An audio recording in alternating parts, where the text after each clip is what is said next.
Sports, a place where many athletes find success. This is likely the final play that matters. End zone wide open. What a night for Mike Williams. But where there's a winner, there has to be a loser. He came a long way. You hear me? Come here, I love you, bro. Good. It's one thing to watch the game, but another to analyze it. Let's talk about the numbers. You ready? YouTube! What's going on, man? Back at it again with another video. It's your boy, Numbers Fan Jay. And we have almost completed week 5. But before I get into the NFL news, if you're new to my channel, welcome to my channel.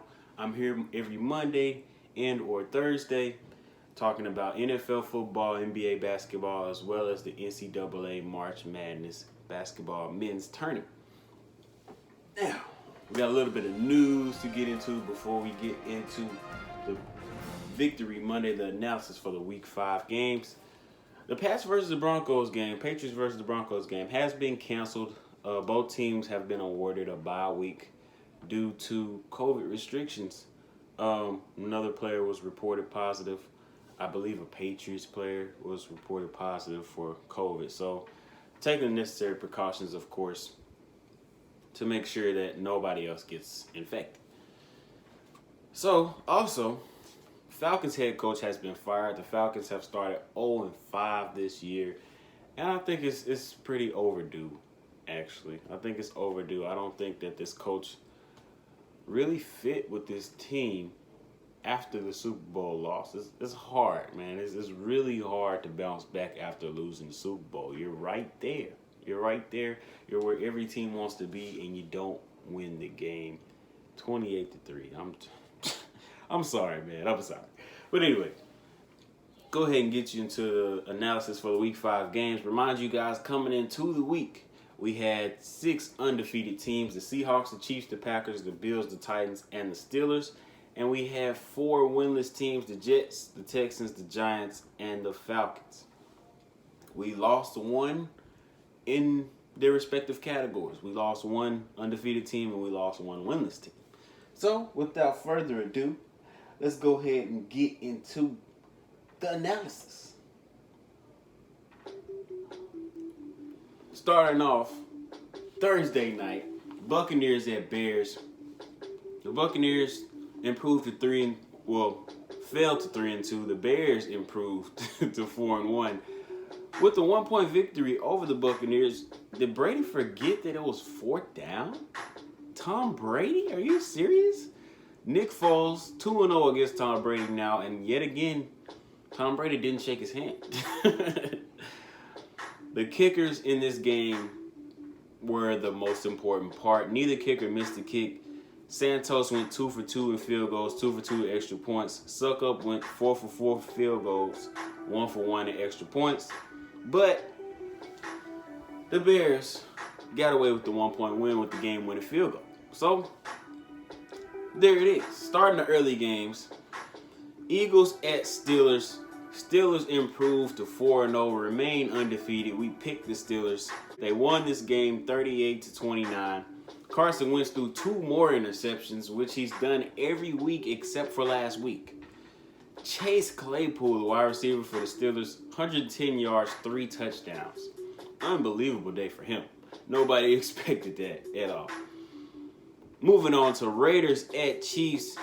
We picked the Chiefs in this matchup, and we got this one wrong. The Chiefs lost their first game since week 10 of last year, falling to 4-1 as the Raiders improved to 3-2 and keep their spot as number 2 in the division. Derek Carr, Josh Jacobs, and Darren Waller all scored at least 1 touchdown in this game, and the Raiders had 491 yards of total offense. A lot of people say this is the only way to beat the Chiefs. 40-32. I mean, it's hard to do. I don't understand how you can say this is the only way you can beat this team. I say stop Patrick Mahomes and you win the game. But that's neither here nor there. We got that one wrong. Congratulations to the Raiders. Breaking a losing streak as well as stopping the winning streak of the Chiefs. Rams at the Washington football team. Rams improved to 4-1. The football team fell to 1-4, 30-10. Alex Smith returned, and that's the biggest thing in this game. I'm just going to leave that there, and I'm going to let you guys watch these Alex Smith throws right here. Jaguars at Texans. Jaguars lost this game 14-30. We picked the Texans, so we got it right. Texans won their first game of the season. Brandon Cooks had 161 yards and 1 touchdown. The Jaguars missed 2 field goals in this game, and they had 2 turnovers. Recipe for disaster. They lost this game as they should have. Cardinals at Jets. We picked the Cardinals in this matchup. Cardinals improved to 3-2. The Jets remain winless. 30-10. Cardinals pulled out this win. This is their first win in New York since 1975.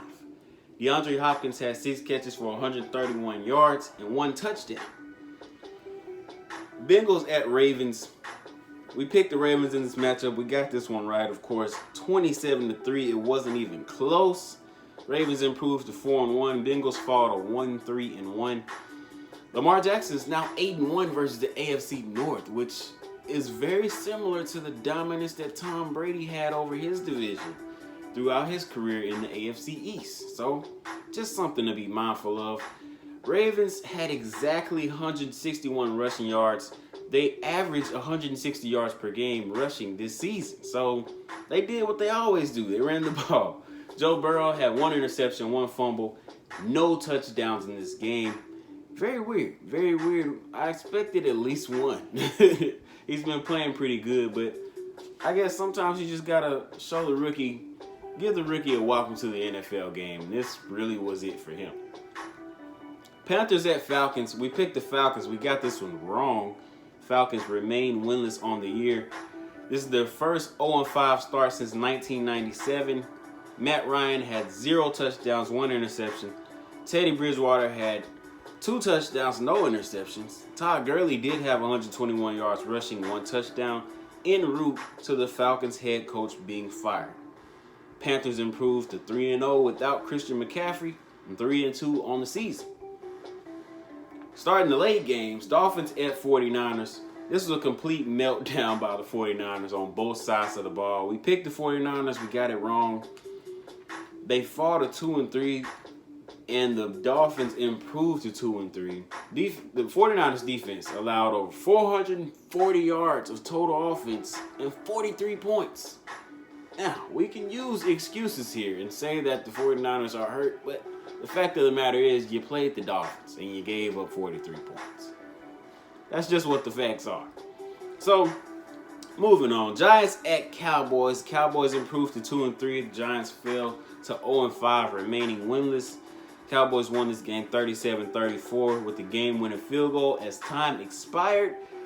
We learned 2 things about the Cowboys in this game. One is that they're the worst first-half team in football. This is absolutely ridiculous. How do you start this game down 17-3 against a winless football team? That's absolutely ridiculous. But on top of that, you lose your quarterback who never got paid like he was expecting to get paid. He got hurt, and that was the biggest takeaway from this game.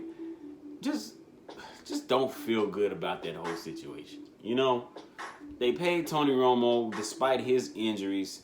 Now people are saying they might not pay Dak because he got hurt. I don't know, man. Jerry Jones, it's time to sell the team, dude. Please. You're the only constant here every year, and they continue to fall short with all this talent. But anyway, Colts at Browns.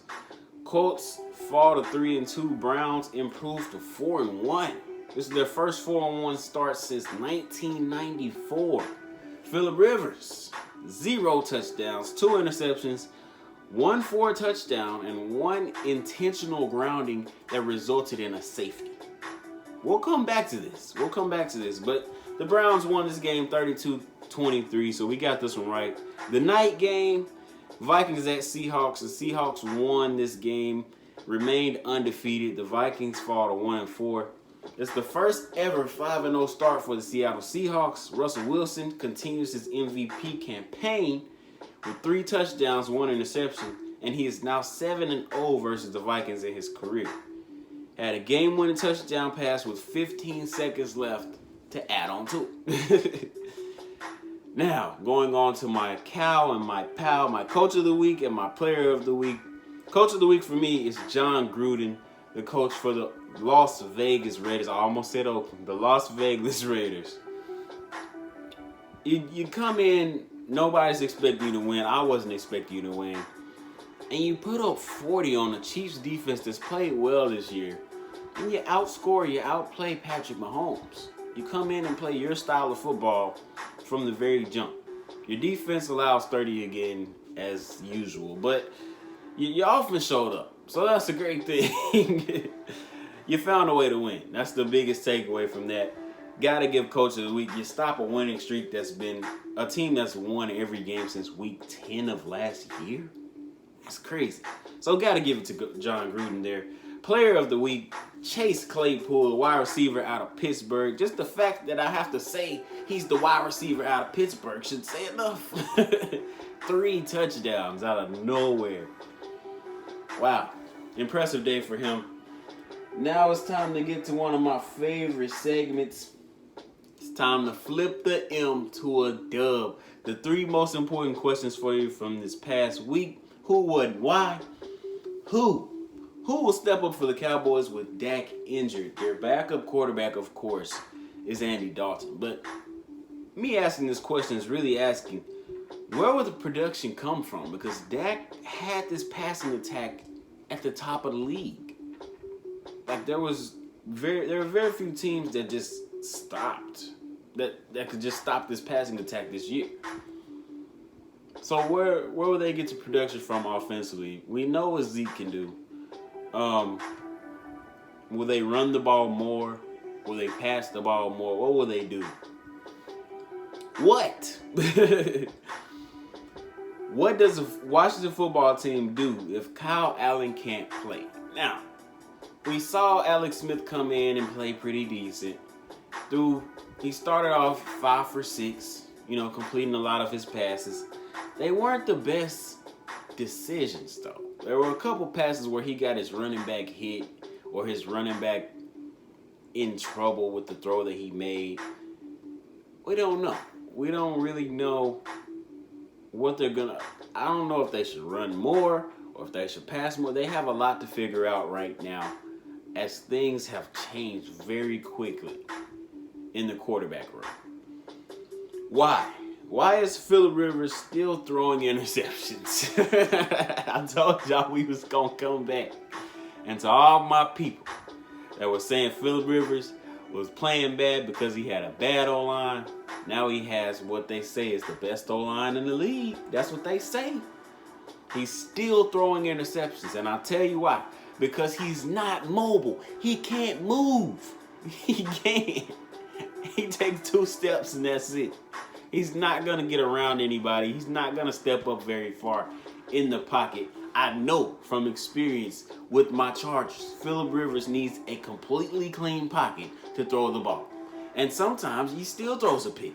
So, I mean, what did you expect? What did you expect? It's Phillip Rivers. He's known as a gunslinger, quote unquote. But no, it's him. He's the problem. Not the O-line, not the receivers. He is the problem. Y'all gonna learn this year. But anyway, man, don't forget Chargers at Saints tonight. I picked my boys to start a winning streak, and it's what better time with Phil Rivers throwing interceptions and intentional grounders for safeties for us to win with our new quarterback against our quarterback that we had before Phil. I mean, it's all lining up perfectly. My boys are going to get the dub. We're going to start the winning streak tonight, baby.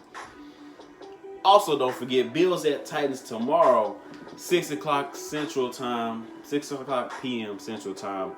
That game was moved. It was scheduled for yesterday for the early games. But leave a like, leave a comment, subscribe, hit that notification bell.